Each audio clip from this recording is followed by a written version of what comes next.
ញគេផងបនមួយខ្ញុំក៏ចេញឡាយហើយចុចភ្លេងតាមក្រោយស្ដាប់ភ្លេងដំបងចូលចិនក្នុងអារម្មណ៍ស្ដាប់យូរទៅគេច្រៀងចង់រៀបរាប់ទៅខ្ញុំ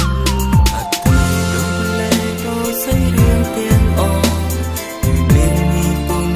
ដឹងពីស្អីរឿងខ្ញុំមនុស្សស្រីចាន់ចេញហើយលែងចង់បន្តមិនតែជូនពរអូនឲ្យសុខនឹងគេស្ដាប់បទចម្រៀងបោះចំរឿងខ្លួនឯងបេះដូងស្នេហ៍ក្តាញ់ក្តាញ់តើបាននន់ទៅណាបេះដូងត្រូវការឲ្យអូនត្រឡប់ចង់ឲ្យបែកចងនឹងគេឆាំឆាំស្ដាប់បទចម្រៀងរំលែងរឿងណាពីភ្លេងដ៏ដង្ហើមព្រោះជួនឹងអត្ថន័យ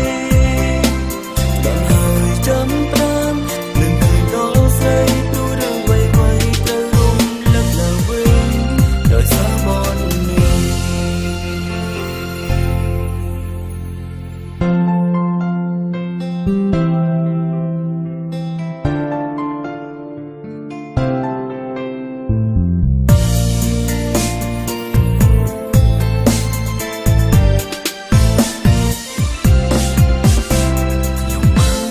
បងឃើញគេផងបនមួយខ្ញុំក៏ចេញឡាយហើយចុចភ្លេងតាមក្រោយស្ដាប់ភ្លេងដំបងចូលចិនក្នុងអារម្មណ៍ស្ដាប់យូរទៅគេច្រៀងចង់រៀបរាប់ទៅខ្ញុំអត់ទេលោកលែងដូចស្អីរឿងទាំងអស់គឺមានមីពុនដឹងពីស្អីរឿងខ្ញុំ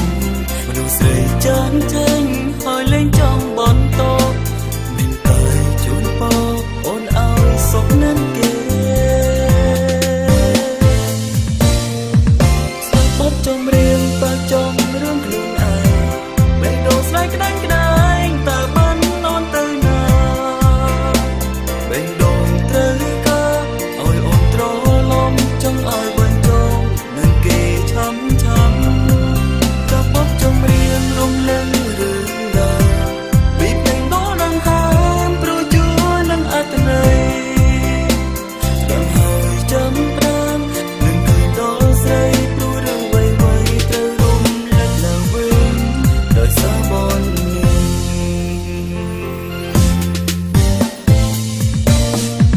ស្ដាប់បទចម្រៀងបោះចំរឿងខ្លួនឯងបេះដូងស្នេហ៍ក្តាញ់ក្តាញ់តើបាននន់ទៅណា